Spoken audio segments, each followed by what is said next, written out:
Hey everybody, thanks for logging on to riflesfootball.com. Darrin Bauming here with Rifles safety Troy Wilson. You were named a CJFL and Prairie Football Conference Player of the Week this past week. 9 tackles being maybe the number that stood out the most when you look at that stat line. Sometimes when defensive backs have a lot of tackles, you wonder if they've been targeted, but you were just telling me before we started this that it was a lot of the run that you were responsible for getting in front of. Yeah, it was their passing game, they were mostly throwing the ball outside, so it was a lot away from me. But in the run game, they were running a lot of stretch, a lot of search, there was a lot of cutbacks. And just on those plays, I ended up filling a lot. So that's where those tackles came from. Where, as a collective team, would you are you guys talking about improving this week as you host another Edmonton team on Sunday? Offensively, stop them from turning the ball over, and defensively, we got to produce more turnovers. So a lot of that comes down for us in the back end. We got to make some plays. We got to be more aggressive and pick off some balls.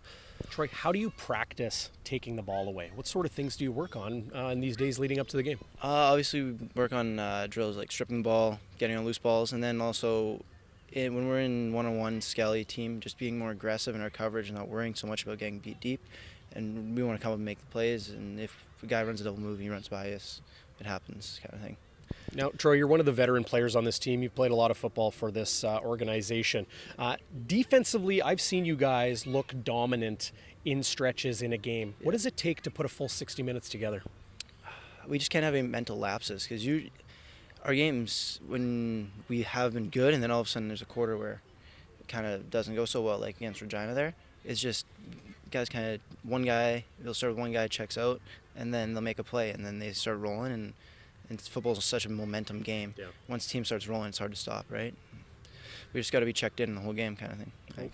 We're enjoying the mosquitoes here, and I'm sure you guys are hoping to be a bit of a pain in the neck for the Edmonton Wildcats when they come to town on Sunday. What have you seen in the film and preparing for them, and what they do well, and what you need to ensure you guys do in stopping them? Their quarterback's very athletic. Number 16, he's very athletic, and he throws the ball fairly well. So we got to be ready for lots of RPO rollouts. And then that's I think their biggest threat is in that RPO. That's where they were beating teams that we've seen, and so we got to be ready for that. So as the safety, you might have another busy day. Yeah, I'd say so. Yeah. Looking forward to it, though? Oh, yeah, of course. Always looking for a challenge. Appreciate your time, Troy. Thanks. Yeah, no problem. Rifle safety Troy Wilson here on riflesfootball.com. We'll see you Sunday at 1 o'clock here at St. Vital Mustangs Field. And if you can't make it down, check it out, cjfltv.com. Thanks for logging on to riflesfootball.com.